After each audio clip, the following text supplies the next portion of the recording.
Biz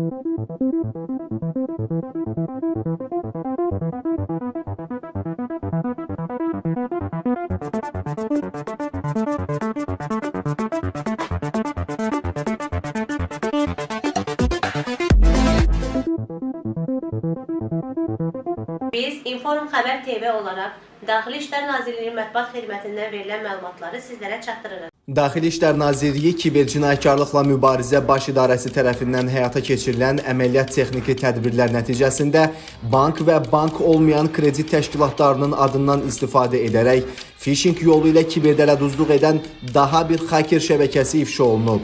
Keçirilən tədbirlərlə qeyd olunan cinayət əməllərini törətməkdə şübhəli bilinən 23 yaşlı Qurbanşir Qasımov, qardaşı 20 yaşlı Ülkan Qasımov və 25 yaşlı Uğur Nağıyev müəyyən olunaraq saxlanılıblar. Araşdırmalarla müəyyən edilib ki, şəbəkə üzvləri müxtəlif bank və kredit təşkilatlarının rəsmi internet səhifələrinə vizual baxımdan oxşar saxta phishing saytlar yaradıblar. Daha sonra isə onlar insanların diqqətini cəlb etmək üçün saxta saytların sosial şəbəkələrdə reklamını yerləşdirərək aşağı faizli kreditlər təklif ediblər.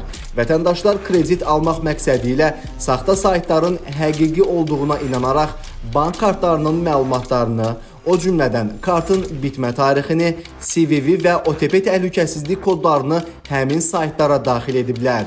Nəticədə məxfi kart məlumatları birbaşa şübhəli şəxslərin idarə etdiyi sistemə ötürülüb.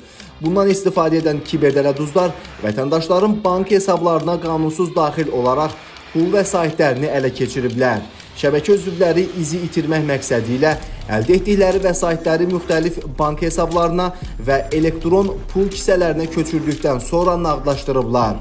Saxlanılan şəxslər ilkin ifadələrində bu üsulla 300-ə yaxın vətəndaşın kart məlumatlarını ələ keçirərək onların pul vəsaitlərini oğurladıqlarını bildiriblər. Faktla bağlı baş idarədə cinayət işi başlanılıb. Araşdırmalar davam etdirilir. Bank və bank olmayan kredit təşkilatlarının adına saxta phishing saytları yaradırdım.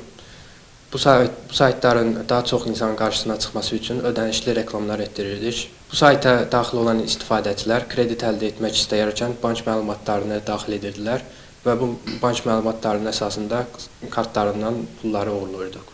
Bank olmayan kredit təşkilatlarını yönəltmişəm və onlar qeydiyyatdan keçirdikdən sonra onların pul vəsaitlərini öz adıma olmayan bank kartlarına mənimsəmişəm və bununla bağlı 300 nəfərə yaxın insanları aldatmışam. Bir daha vətəndaşların diqqətinə çatdırırıq ki, kredit və ya bu kimi sorğularla bağlı yalnız Mərkəzi Bank tərəfindən lisenziya verilmiş maliyyə qurumlarına müraciət edilməlidir.